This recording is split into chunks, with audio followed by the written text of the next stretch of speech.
Welcome to the Craft of Coaching podcast, where we dive into what it truly takes to become a skilled, confident life coach. I'm your host, Kate, head of the CLCC, or Certified Life Coach Collective, an ICF-accredited Level 1 coach training program. We combine courage, coaching, and community to offer you more than just a training program, but a life-changing experience where you use your own personal transformation as the learning ground for supporting your clients. On this podcast, we explore how you can use coaching skills to support your clients or expand your own growth, all grounded in evidence-based coaching practices. Learn more about our program and get free resources for becoming a life coach at teamclcc.com. And now, here's today's episode. Today's episode is going to focus on a listener question that was about group coaching. And when this listener sent in this question, talking about a group coaching experience that she had tried to run where things weren't cohering, I realized, actually, let's get into a podcast episode that is about powerful group coaching. Because in addition to having designed the curricula for the Certified Life Coach Collective, or CLCC coach training program, I also used to be a college professor. I actually have a really sweet spot in my heart for teaching. I love teaching. I love learning. I really think that we are most gratified in our lives when we are learning. And isn't that essentially what our clients are finding gratification from in the coaching environment? From the process of learning about who they are and what makes them tick and what their patterns are and how to work around those patterns. So I used to be a college professor. I now direct CLCC. I have an instructional design certification from Duke University, meaning that I have actually studied instructional design, which is the aspect of teaching that's about developing solid coursework, and particularly doing it in a way that is engaging, that's research-based as to what produces the best learning outcomes, all of that. And I think that powerful group coaching is at its heart teaching. It is designing a curriculum that helps people with real problems and supports them in finding real solutions, while also acting as the facilitator/coach who guides people towards those solutions in a dynamic way. Because of course, you're still not going to tell people what they have to do or should do in your role. And even in a classroom environment, a teacher who says, here's what you have to do, if students just simply regurgitate whatever information they've been given from a teacher back, the evidence, the research into learning outcomes shows that this is just not very effective. So essentially, when you are coaching in a group environment, you are acting as a teacher, facilitator, but you're not telling people what to do. And of course, the way that you show up as a facilitator and coach needs to show up in a dynamic way. Because if someone could just watch a quick PowerPoint on a topic and learn everything they needed to learn, they wouldn't need the facilitator. The facilitator's job is to provide that dynamic environment. And we've, of course, all had teachers who made it feel like you were in, Charlie Brown's classroom and the teacher was going, wah, wah, wah, wah, wah, wah, wah, and you're falling asleep. We are aiming for something better than that. There are so many different ways that you can provide powerful group coaching: e-courses, signature programs, retreats, workshops, one-days. So if you have this idea in your head that you can't provide a group coaching experience until you have a full-on one-year mastermind type of environment built out, no, you can do one-days. Those are very popular in the corporate world, for instance. You can pull together a retreat, one weekend, a lot of people coming together. So the question that we got is something I do want to return back to, and that is someone wrote in saying that she was coaching a group, and the way she put it, the group wasn't cohering. Not that the group wasn't comprehending what this coach was trying to offer. It was that the group as a whole was not cohering, as in the group didn't feel unified together. And so consider this. If you're in a group coaching environment, and this is something that I know that a lot of teachers have struggled with. I know I've struggled with it before. So what do you do when you've got, say, one person in a group who's really independent and another who's a little more relational and looking to the group for cues, and another who's so mired in their own resistance that they can't see the forest for the trees and they've kind of got their arms crossed and they're looking at you like, why aren't you fixing it already? Because the reality is that your clients, the same defense mechanisms and resistance and patterns that they have in a regular one-on-one coaching session, those will play out in a group as well. Group dynamics can be really tricky. And in a learning environment with a group, you've really got to be able to handle those different group dynamics. So how do you approach those group dynamics? Because for the inexperienced facilitator or the first-time facilitator, maybe you had experience in another domain, but a group coaching program is a different one. For those who are inexperienced, there's often this desire to get it perfect, this kind of pressure that people feel like, oh my gosh, how do I fix it for this person who's going, you should have fixed it by now? And how do I pull in the person who's independent and make sure that they're collaborating with other people? And then how do I take the person who's trying to collaborate with other people, but maybe like looking to everybody else for the cues a little too much and they actually need to function a little more independently? How do I track all these different patterns and things? Well, in the CLCC program, sometimes trainees come in and they are feeling a lot of that pressure around how do I fix it with an individual coaching client? How do I make it better? How do I solve the pattern? And one of the things that we talk a lot about is co-creation, relieving yourself of the pressure to try to be the one who's fixing, who's doing it all right. Coaching is not meant to be a guru model where the coach has all the answers. And we know this, and we come to coaching and we're drawn to coaching because it's not about that.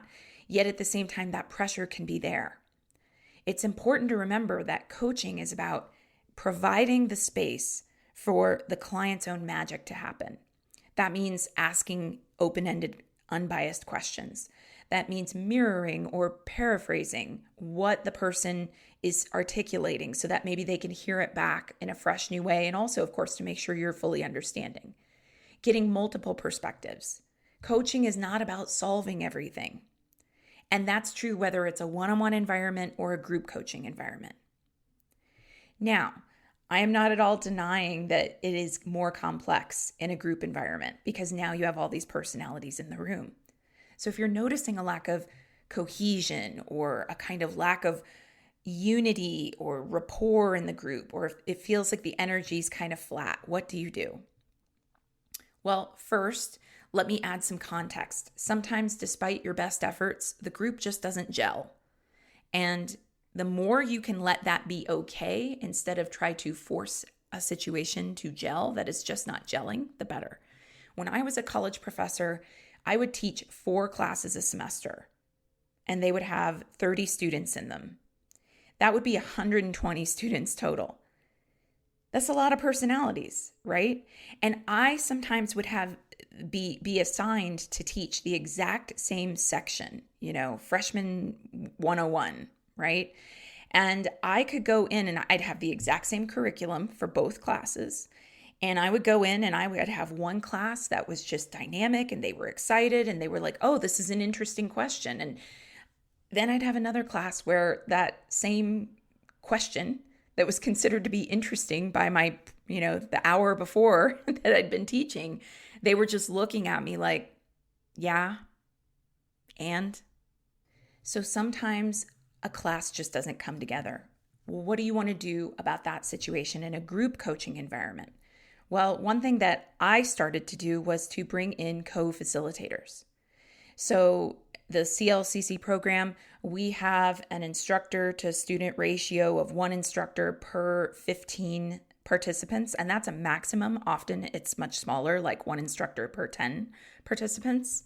So the reason for that is that sometimes people, for whatever reason in their background, they just aren't gelling with me, maybe. but I don't want to deprive them of the learning experience that they deserve. So in CLCC, we've got these other facilitators who show up with a different tone and energy and style, and they teach the material, and maybe students are just going to resonate with them more. Great. Your job in a group coaching experience is to support the transformation of your students. And if I were to have an ego about that and be like, well, I need everybody to, think that I am the best teacher, the one who says all the things that are magical, that's not serving the students. That's the reason I bring in co-facilitators. So I really do recommend that a co-facilitator is just part of your go-to with a group coaching format. They don't have to be the one facilitating everything, but it's a really good idea to make sure that you meet students who maybe just have different personalities and have different needs. It's also really helpful because sometimes in life, you get sick or something, you know what I mean? Like your internet cuts out one night while you're trying to lead a virtual program. And if there's another facilitator who has the curriculum, who can step in while you're figuring out your internet issue, or who can cover for you if you're sick, that just takes a lot more pressure off of you. So what else could be happening whenever you feel that sense that things just aren't clicking in a group, especially if you have run multiple courses or workshops and you consistently are feeling like the rapport just isn't there? What else is happening? Well, next, I would say take a look at what are people's individual motivation for being in your group coaching environment. And, this is something that also you can start to get ahead on by having an application process. Now, I know that there are a lot of sales pages out there where the push is, how do we get people to sign up for something as quickly as possible? In sales, time is money. Many salespeople in the actual sales world, like people who do sales professionally, would say that the longer it takes to close a deal, the less likely the deal is to happen. And so for that reason, there are a lot of marketing people out there that are going to encourage you to try to create a sense of urgency on your sales pages for group coaching. I'm going to say something different. I'm actually going to say, have an application process. It doesn't have to be lengthy, but have some kind of an application process where the people who are enrolling in your course are going to tell you a little bit about their motivation for joining the course from the get-go. Our CLCC program has an application process. Most coaches I know do require pre-session questions. I come from this perspective because if I'm going to be working with someone, partnering with someone, I really want to know who this person is. What matters to them? What do they deeply want to change? What are they afraid of? What do they fear will happen if they don't change? If you've got a group where some people are frozen in their fear and others are impatient about their fear, then you've got people who are both experiencing fear, but they're experiencing it in different ways. And when you know that, you can start to pull some threads together. So let's say that you do this process for your group coaching where you have some kind of pre-session, pre-application questions. And you notice that it feels like the group isn't quite cohering. What's going on? Start to look for what would have motivated everybody to be there in the first place. What did they want from this group coaching experience? What are they trying to get? And when you understand that and what the commonality is amongst the group, I would encourage you to start articulating that as you open up each group coaching session. Tonight, we're coming together and the topic is ... And one thing that I was thinking about as I was opening tonight's topic, I was reviewing everybody's application questions, and I noticed everybody had some thread that was tied into ... whatever the thing is that ties everybody together. Name that. I think that this really outdated model of quote unquote learning, because there's a professor at a podium with a monocle and a waistcoat and a pocket watch. That's really old school. But that model of the professor at the lectern or the podium speaking and everybody just listens and somehow it's transformative, that's so old school. Like this idea that you as the facilitator of the group coaching program are supposed to stand in front of the group having all the answers and you just bestow it upon all of them, ridiculous. Instead, come from a place of we are all in this together. We are all here learning together. And the more that you can express your enthusiasm to make the learning relevant and helpful, the more people I think see your heart, the more I think they really trust you. Again, doing away with this like kind of gruff professor behind the podium, speaking to everyone all the wise thoughts. When I was a professor, I would actually make a little speech on the first day of class. And I would say, I know that everyone here wants to get an A. But more than that, here's what I think. I think you don't want to waste your time. You want this class to be useful to you in some way. And I'm going to do everything I can to make it relevant and meaningful. Like I didn't have to like burst into tears, right? This didn't have to be Dead Poets Society, all, deep and dramatic, but just letting people know that it is fully your intention as the facilitator of a group coaching environment to provide something useful, and here's what I hope you're going to walk away with. That I think is incredibly unifying for a group. In a personal growth context, another thing that I try to remember is that everyone wants connection. So really, regardless of what you're teaching about, if you're teaching about overwhelm, if I'm teaching about the coaching skill set, if you're teaching about finance, people coming together in a group experience want connection. They want to connect with others, with themselves, with the material. They want to know that they're not alone. They want to sense resonance in that when somebody else shares their story about feeling like a hot mess with money or relationships or whatever it is, they want to feel like, oh, I'm so glad that they said it because I was kind of scared to say it, but that's me. They want to feel like they're moving from one state to another state. So if your group doesn't feel like it's cohering, look at what motivates them individually and what they all want collectively so that you can spot where the disconnects are. And like I said, anything you can do before everyone's even in the room to get a sense of people's motivation and what they really, really want, and to come from a place of connecting everyone around the things that they really want are incredibly helpful.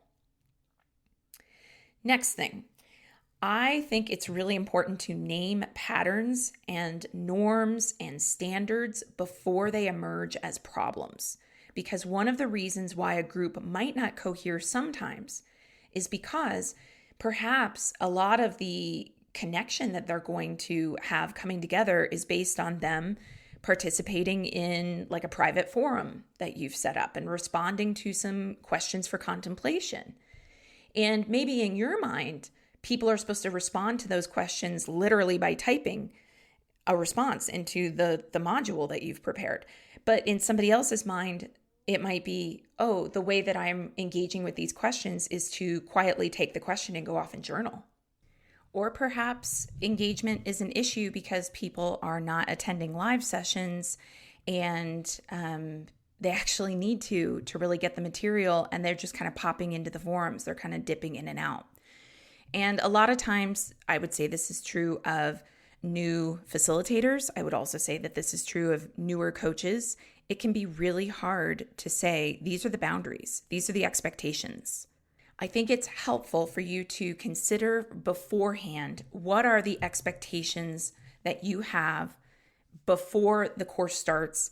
And also, it's really helpful to figure out what some of the patterns are, patterns of fear around change that are likely to come up for people.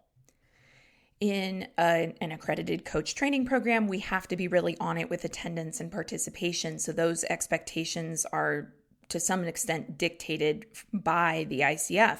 But in other group coaching programs that I've run, I've said to people, hey, here's the thing. You're an adult. I'm not going to finger wag at you if you don't attend our live calls and if you just want to participate in another way. But I am going to tell you, you won't get as much out of this.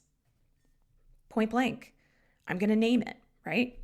Another thing that you might want to do is determine what are some of the patterns of fear and resistance and doubt and hesitation. What are the friction points your learners, your group coaching participants are likely to experience along the way?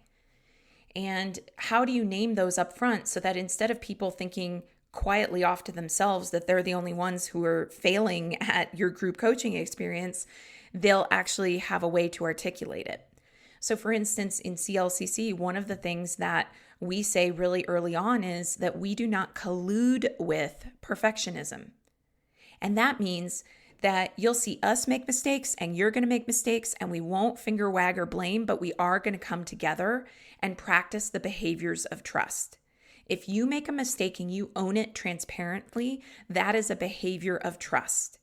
If we do the same, making a mistake and own it transparently, we're hopeful that you'll see that we are practicing a behavior of trust. We're hopeful that you'll see that finger pointing, shaming, and blaming does not build trust.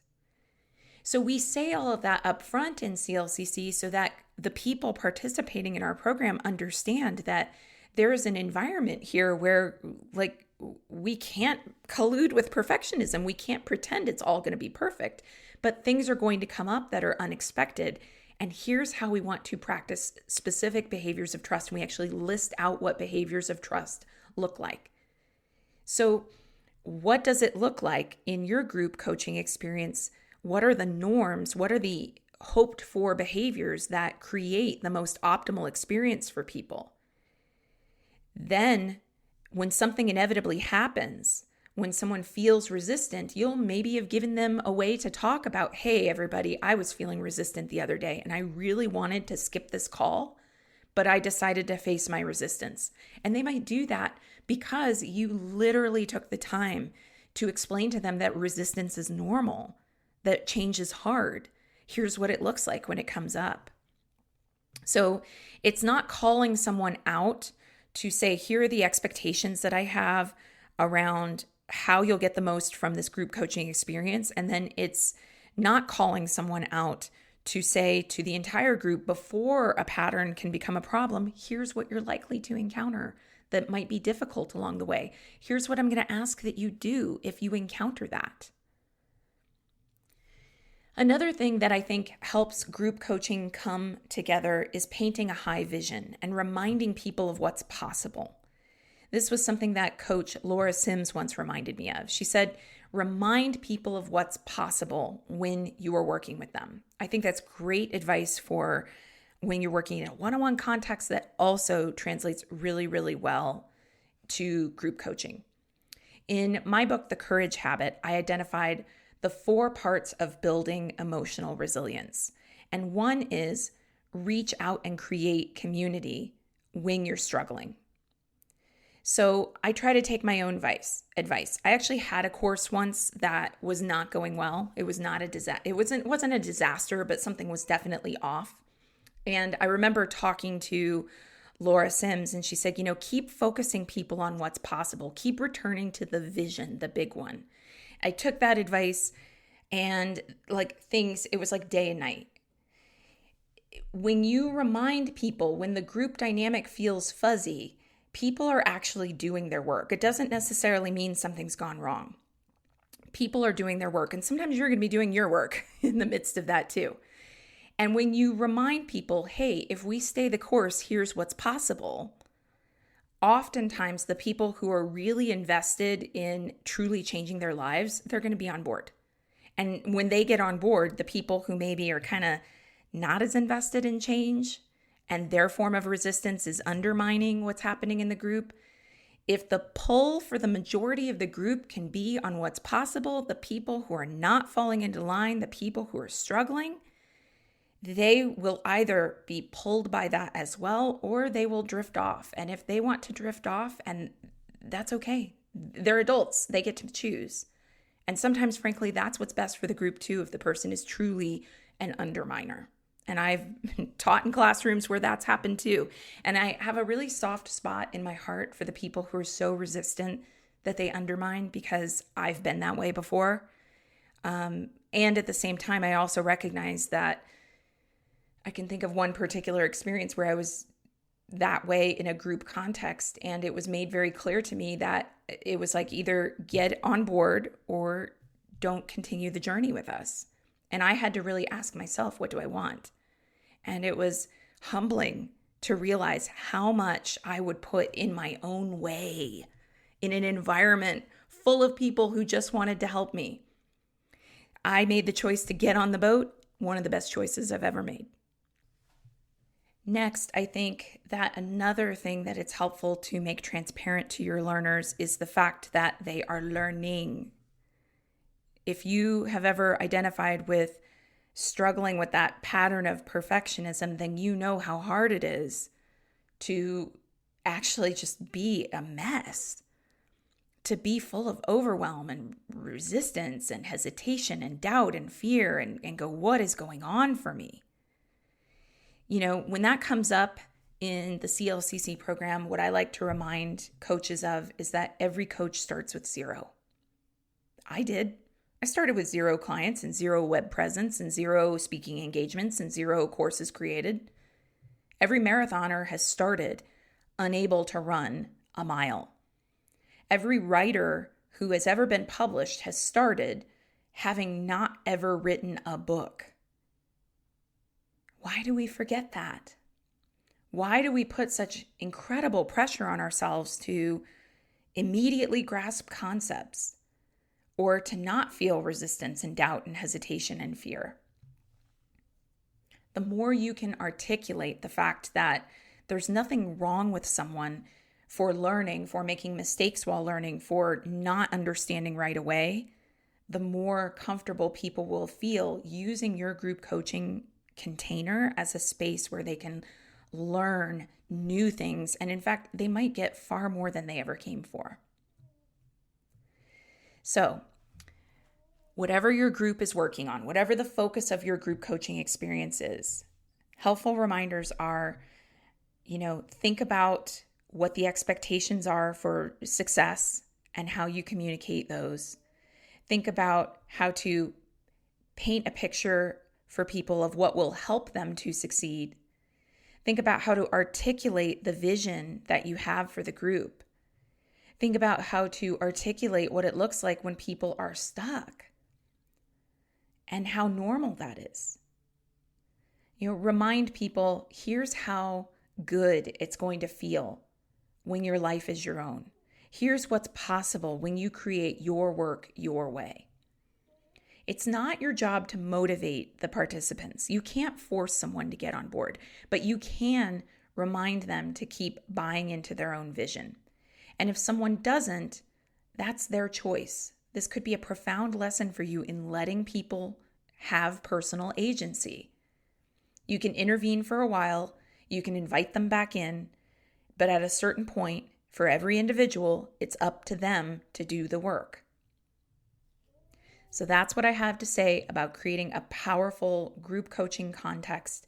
I hope that the listener who wrote in knows you're not alone. Every single facilitator, coach, teacher, whatever title you want to give, who's led a group, we've all been there.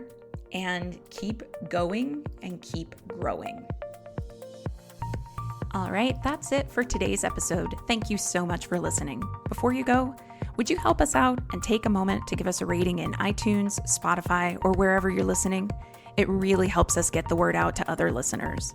And before you go today, would you like free resources to support your coaching journey?